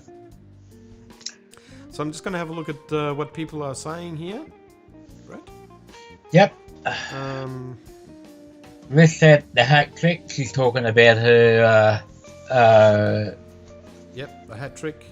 Yeah, for the images that she keeps getting all the time on the Australian photography, whatever. All my lenses are A mount, yes. Okay. Sorry, wrestling something out the slow cooker. Yep. Yeah, it's dinner time for everyone. I still haven't had dinner, so I'm just gonna probably just have a glass of water. That'll be about it. Oh, I can hear the wave looking at this. Yes, yeah, Riss, I'm in the... I love the water. I used to be a competitive swimmer for 10 years, so I'm very bound to water. And my mother has her ashes are in the ocean.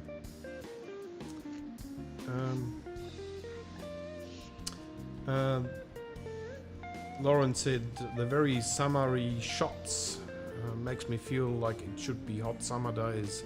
Yeah, unfortunately, we've been locked up for so long, we missed out on most part of the summer. Yep, yeah. And photos can be very conceding too. They never always tell you the complete truth. Yeah, exactly. Tell the story about what actually happened that day. So yeah, I'm pretty sure that in the future we'll be looking back at these pictures and telling people, yeah, that was the time when it was COVID, you know. So a lot of people are going to be going, oh, really? That happened, you know, like 20 years ago, and it'll be interesting if I'm still around in 20 years' time. That is. Yeah. So Michelle said she loved the black and white. Oh wow, says Lauren. The size of those waves. Yeah, I mean, look, I dramatize it a lot by creating compression, but the waves nevertheless were intense. That's for sure. Wuha says Riss. And Riss is back into her cooking duties, cooking lunches for the week here. We are having slow cooked plum pork. Well, you know, if you ever get bored, Riss, you know, like, I'm a bachelor here, so I need some cooking done. Okay. Now, okay. We're going to be... look at our schedule. What else have we got here? Okay, now, Brett, can I bring up the topic of Benro and Tenbar, and I'm going to pass it on to you, and you probably want to talk about that. Okay. Most of you that know me, yes, I'm also a Benro ambassador, Australian ambassador for Benro, and anybody who doesn't know who Benro is, they're tripod manufacturers. I'll just lift this one up here, and so people can see what I'm talking about. So that's one of the Benro tripods that I've had for, God, I think I'm getting on about 12 months on this now. So Glenn Ward, you're watching, he's the guide for maximum.com AU. I'm just going to write that into the comments box. Yeah. This is one I've been testing out for a long time now. So I've done a review the beginning of the year or end of last year on this particular tripod. This one is the Go Plus Trouble. It's the FGP28C. This is actually carbon nine-layer carbon fiber legs and construction, and you've got three legs on these ones with the twist locks. So, and the last leg is actually about 20 mil thick. I would not go any with the last leg, the small on any tripod. If it's under 20 mil, and you're a shooter like me that does landscape to studio work and that, you don't want anything smaller in this diameter of 20 mil. It'll start to get very wobbly when you undo all your legs and so This is forth. my Benro as well. Mm-hmm. Yeah, my one is a bit smaller. This is a what Yep. model is this? FGP 18C, and that's a little bit. The actual leg is a bit thinner than yours, Brett, Yeah. and it doesn't rise as much, so it's a little bit. Yeah. Yeah. So, now when it comes to tripods, I picked this one out because this one, it is a travel tripod. It will fold back on itself, so I can move the head, the center column out and move it back that way, and when it's back to front, the head will be up here and it'll be smaller than it should be. So it'll be half a size again.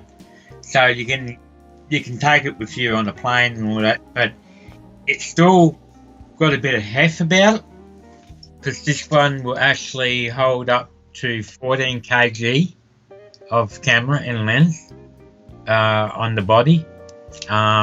It does have the ball head I got on top. It's the Benro V2E. Yeah, just talking about that. Riss was asking when are they releasing that ball head that doesn't do the sudden drop. I think the B2 series, they do have one, but it's a third. There's another control, another thing here that controls that. Where mine, you've got a knob here that does the ball head. But see how that's not flopping? Because this one inside, there's a little adjustment, and that's your friction adjustment to make sure this doesn't flip. So if you got your the camera on that, and you suddenly loose that and off, it's not gonna just fall over, and it's gonna go boom because of that tension.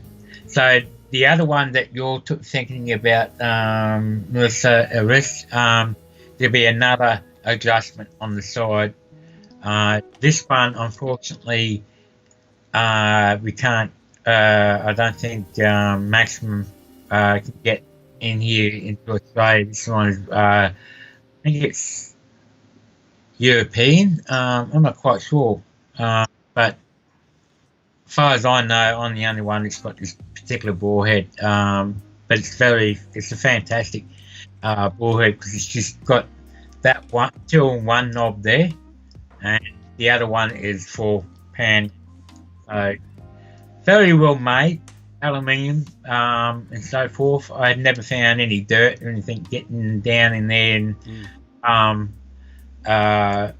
locking this up, so forth. But the special thing about this tripod, because I'm doing from landscape to architecture to weddings to studio, and it does have a central column, which a lot of landscape photographers won't ever use. I use it because it is really strong. Down here in the trunk of it, there's a big sleeve that's at least nearly 60 mil long. So that's tight. There's no wobble. There's I've got that bit too. Yeah. So definitely. So for those that do landscape, if you only got 25 mil length holding that center column, you're going to have more chance of wobble. This one you won't. It's nearly 60 mil long. That's why. We probably also want to mention that these Benro tripods, you can actually take the center column out. Yep. And you can unscrew one of the legs. Yeah, and do a monopod. Yeah. This one. Yeah. I'm just going to unscrew it so people can see it. Yeah. So the one this comes off, and then it actually acts as a monopod. it's got Screw that onto the center column. yeah. So the one that actually unscrews, it's got a rubber handle on it. So especially in winter, it's warm.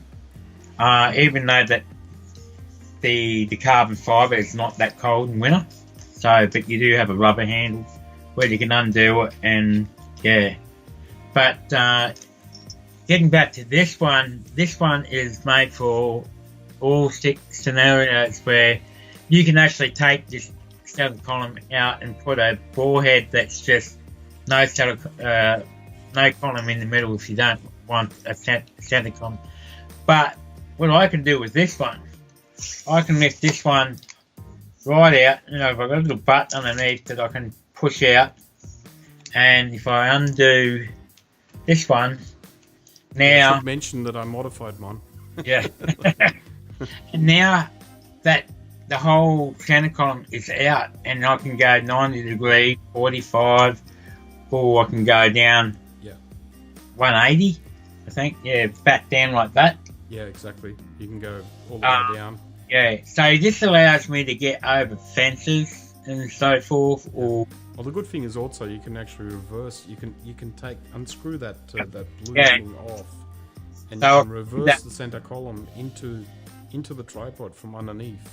Yeah, you can do this on that one. You can pull the whole column out and reverse it back up. You do have to put this back the other way and reverse it and drop down as well. It's a very flexible system. Yeah. It can just about do everything, really. So this one, you know, this is probably one of the only Benro ones I've seen that can do this.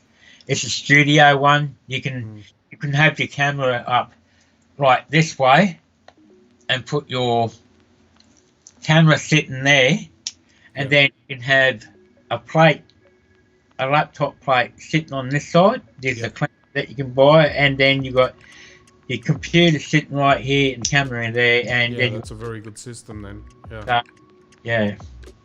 But anyhow, I do highly recommend this tripod. I had absolutely no trouble with the legs. A lot of people don't really like the twist locks.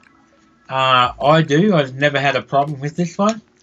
But anyhow, it is a bit hefty, but if you're one that really likes something lighter, maybe one that Mark's got there, this is probably a bit lighter in this one. And they do have heaps of ranges, Benro tripods as well. So Chris was just saying, I have the Leo photo with the friction dial, but sorry, it flashed away again. So she's got the Leo photo and she's got problems with the friction dial, but it still insisted try dropping into the cake batter. Might need to play with settings maybe. Sorry about the car noise. Was that bored? I was photographing making cakes. So yeah, again, I think you might have to dial that in, Chris.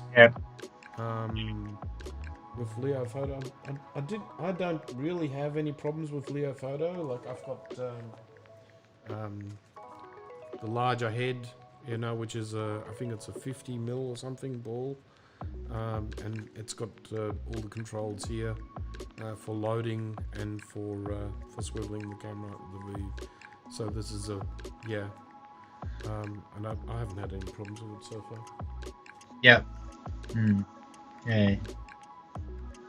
But anyhow, so Lauren was Liz was saying she's got the aluminium magnesium version that I have. It's really good. So that one will be a lighter again, but she's got a different bore head to what I have. So, and just one thing with these two, the Benros do come with these rubber feet, and you can twist them out, and then they'll give you the actual 30 minute. I think they're about 30 mil long. The spikes, and you can put the spikes in that for a bit harder surface and stuff like that. So easy to clean Me too. Or these. I just want to bring up when it comes to tripods, just quickly, that there is a big difference in what you will go out and buy when you look at the differences in legs and material. A lot of the this is a B-free Manfrotto, and you'll see how thin this leg is. Yep. In comparison to, say, a fairly sturdy tripod leg, you'll see there's that's the difference. So this is the last leg, and these are the differences. I mean, the B-free is classified as a travel tripod, but I would suggest don't go for these tiny legs. They're just not they're not made for anything other than maybe just holding up a GoPro, maybe. So just learn from our mistakes. Going out and buying tripods. Spend good money on a tripod. Research it. Buy once. If you want to keep on trialing tripods, make mistake after mistake, and then you got differences in materials. Obviously, you got aluminium, and then you got carbon fiber. Go for carbon fiber if you can. Actually, Rick said no. Hers is much more heavy than the carbon fiber. Not by much, I don't think. I would have the thought aluminium tripods will usually amp out to be heavier than carbon fiber. So not by much though, but depending on what ball head you got on it too. So it makes a difference as well. So mine does that. I have the aluminium magnesium version that Brett has. Lauren said, but it hasn't been used much recently. But when it comes to tripod, it's a personal thing, just like a camera, what lens you use. So you think about what sort of tripod that you need, the locations that you go to, how much traveling, how much lightness that you need, and also the ball head too is another thing too, because sometimes cheaper ones you'll get the ball head and everything one, but with the dearer ones you only just usually buy the tripod itself, and not the ball head with it, because they usually come differently, because people like to match ball head. It might be a Gitso head or something, something a bit more stronger that can hold more longer lenses, like say this 200, 600. Yeah, exactly. Where the other thing is also to be aware of is your technique. There are mainly two reasons why you got a tripod. The first reason is you got the tripod to do long exposure, where you leave the camera by itself. You got it sitting on something like 10 seconds or 20 seconds, and you don't need any vibration at all. The other technique that you need a tripod for is if you are, say, like what I did yesterday. I was actually standing in the ocean. I needed the camera to be basically resting on something. And also it then needed to be stabilized to a point where you actually get rid of micro vibration from the wind. So the technique there is actually to, like, if you got something as big as the 200 and 600, this is camouflage, so you can't even tell it's a Sony, but trust me, it's a Sony 200 600G. Just to visualize to people how you're supposed to hold it. Say you got the camera on the end, and you are on a tripod, and you are doing fast shutter speeds. To stop vibration, I actually grab and put my even my fingers inside the actual lens hood, because you can't see it. You cannot actually see your fingers when you actually do that, or even if you place your hand over it. So with other words, you're trying to take this micro vibration. I mean, it's very minute. You don't see it much, but it makes a big difference over 600 millimeters. When you think about that narrow width, you need an ultra sharp stabilization somehow. And when you're on the tripod, this thing is going to move around. It's going to be in the wind. It moves around like this. You can actually see it buffeting in the wind. So what you need to do is place some white on it. So this is what I do. I actually place white on the lens, look through the viewfinder. I even hold this part down here, so I actually stop the vibration coming through the actual tripod. So the whole thing then becomes more stabilized, and that's how I gained sharpness in images on the waves, for instance. Just so you got an idea. Yep. Now, Brett, maybe we should just move on and talk about your timber bag. Oh yeah, we'll just be touch Yep. wood on here. This bag, a lot of people in the chat will know this bag and so forth and that. But this is the timber. This is size. How I pronounce that?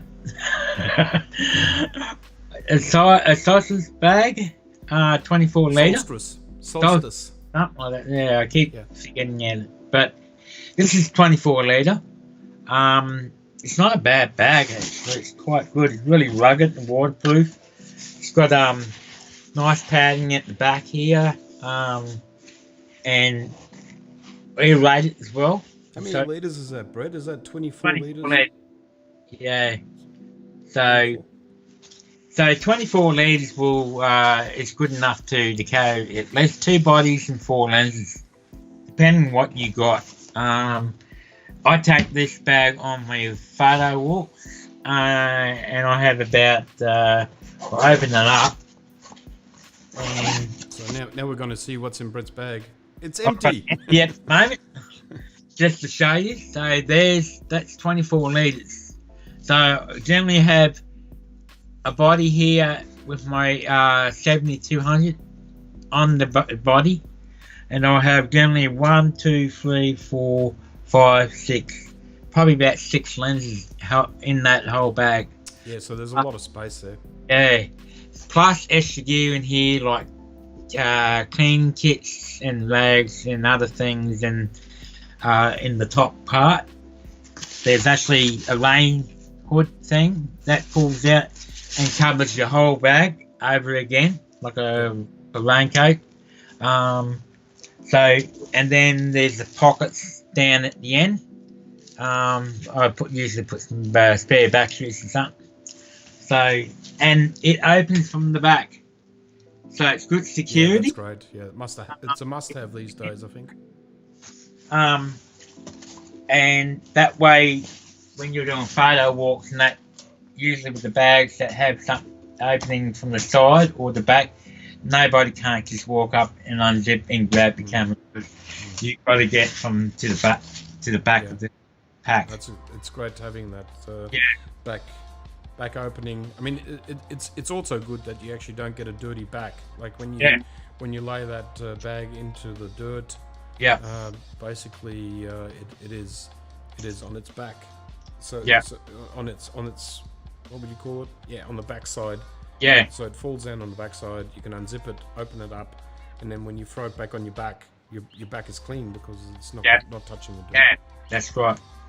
If you don't want your bag touching the ground, the waistband that you connect around your waist, you could actually, when it's on your back and you've got it connected around your waist, you can undo the strap and then you can swing the whole thing around in front of you while it's still connected to your waist. Yeah. And then get to your gear down, and then when it's down, it'll hang like virtually hang like that 90 degrees.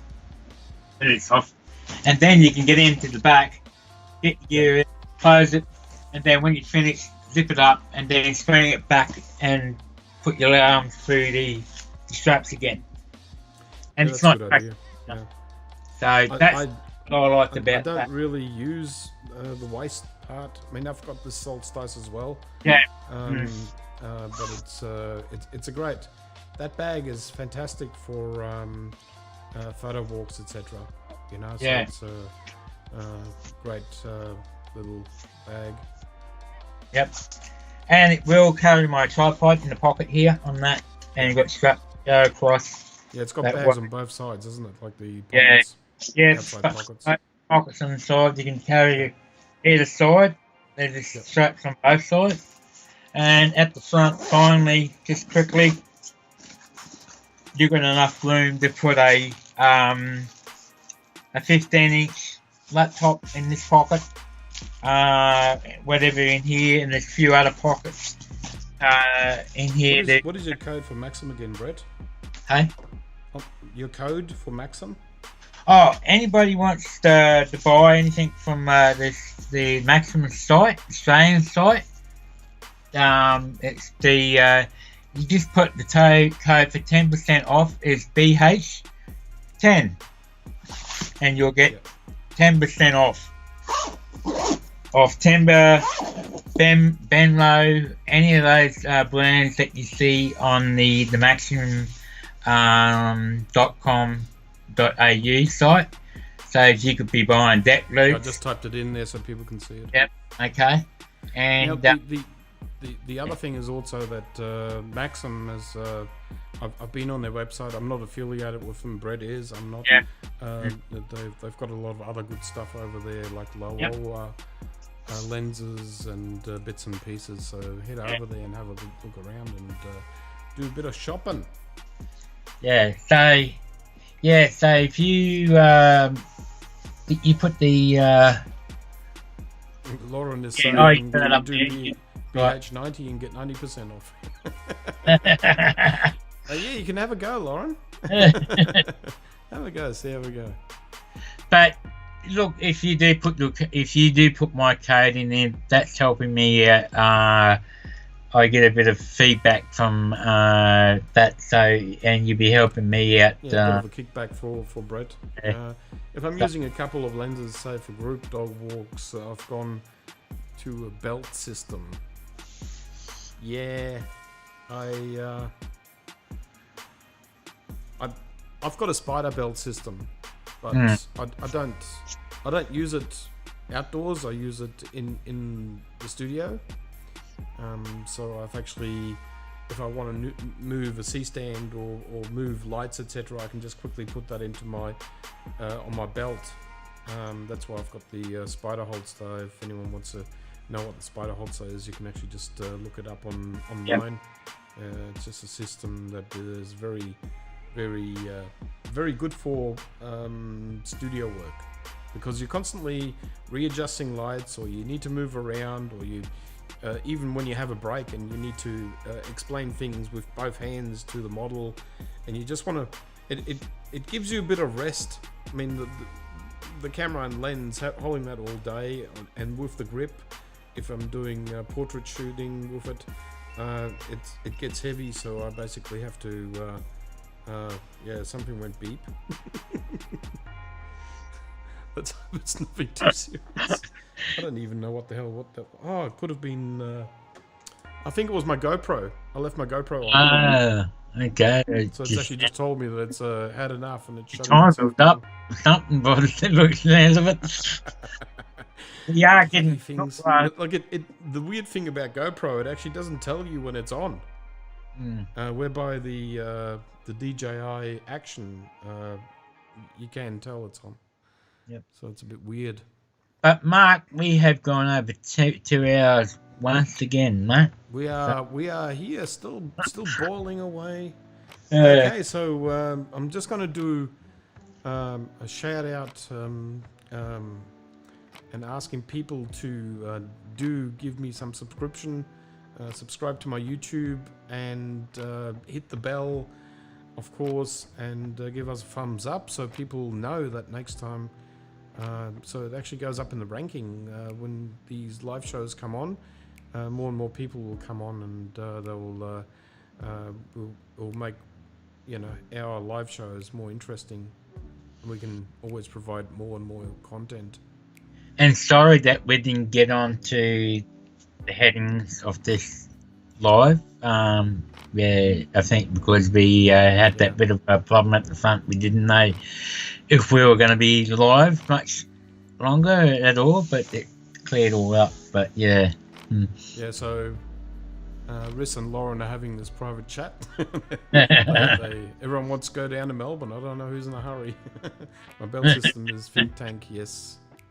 I have a Black Rabbit ladies harness. Time flies when you're having fun. Can't already subscribe. Good on your Riss. That's what I want to hear. People in there.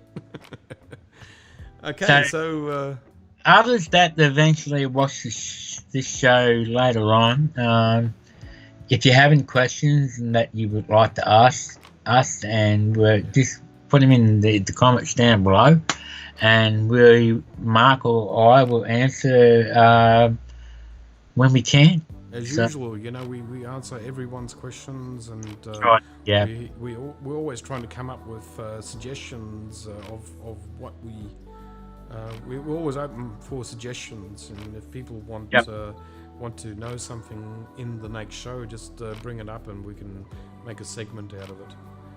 So if anyone's got any ideas, let us know.